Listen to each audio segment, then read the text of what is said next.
Oh, oh, oh, oh là là, c'est un... Oh mais... Oh, oh, comment vous avez pas de face. Oh là là là là. Oh, c'est un truc de ouf. Non, sérieux. Tiens, tiens, tiens. On s'est reconverti dans le textile. On retourne sa veste. Oh, c'est un truc de ouf. Je vais vous montrer un extrait là. Bon bah LCI fracasse Israël. Est-ce que commet Israël sur la Palestine et ses habitants, les Palestiniens? Ah ouais, ah ouais, c'est un chaos au premier round. 19e seconde, comme ça se jauge, ça s'envoie un petit coup comme ça, tac, tac, tac, paf, grosse patate, bim. Oh, retournement de veste. Bref, extrait. Deux commentaires très brefs, David. L'image est manipulée, le carnage est authentique. Ce qui est terrible, c'est que... C'est exactement ça. Avec cette méthodologie, si c'est fait sciemment, vous jetez un voile de suspicion sur toutes les cruautés et toutes les barbaries de cette opération. Sur Freddy Schmerz, un mot également tout aussi bref. D'après les statistiques israéliennes, 80 000 citoyens d'Israël ont quitté le pays depuis un an. Et certains d'entre eux, aujourd'hui, y compris des membres du Likoud, j'entendais l'ancien ambassadeur d'Israël à Paris, Yehuda Lankri, Likoud, dire « ça n'est plus possible, je ne comprends rien à ce que veut faire ce gouvernement ». Ce qui rejoint parfaitement le diagnostic du chancelier allemand. Dominique. Je reprends la phrase du chancelier Merz, je ne comprends plus, c'est qu'on ne veut plus comprendre, parce que c'est très clair.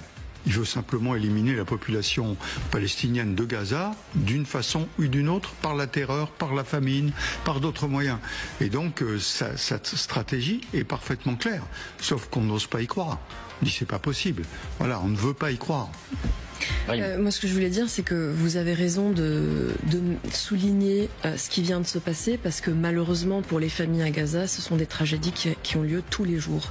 Tous les jours, il y a des familles entières, avec des fratries entières, qui sont décimées, qui sont des dommages collatéraux, comme on les appelle dans la parlance militaire, mais en fait, ce sont des humains. On est en train d'anéantir toute une population qui n'a aucun recours ni contre le Hamas, ni contre les bombes d'Israël. Et en fait, c'est ça le drame.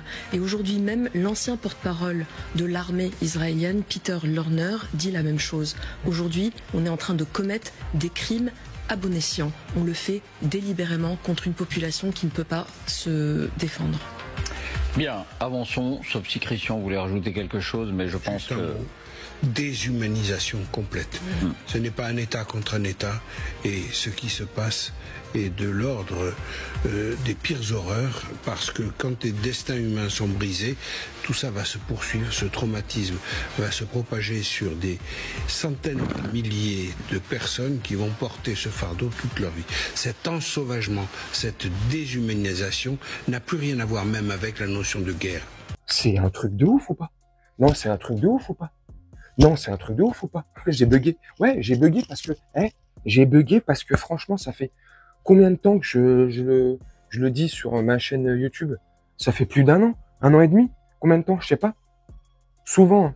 Pas tout le temps, mais dès que le sujet s'y prête, là, ces dernières semaines, ces derniers jours, un peu plus. Mais waouh! Waouh! Et moi, quand je dénonçais ça, ou d'autres, hein, sur YouTube, ou les réseaux, bah on nous traitait de complot-plot. Ouais, mais c'est bon, antisémite, vas-y, ferme ta gueule, nanani, nanana, tu connais rien. Non, mais la seule chose que on pouvait reconnaître là, par contre, c'est le côté humain. Ce qui se passait, et ben on le dénonçait. Parce qu'il y avait des images, des vidéos. Bref, c'était catastrophique.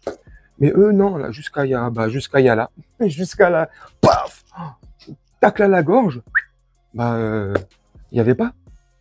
Et là, ils commencent enfin à dire ce qu'on dit depuis...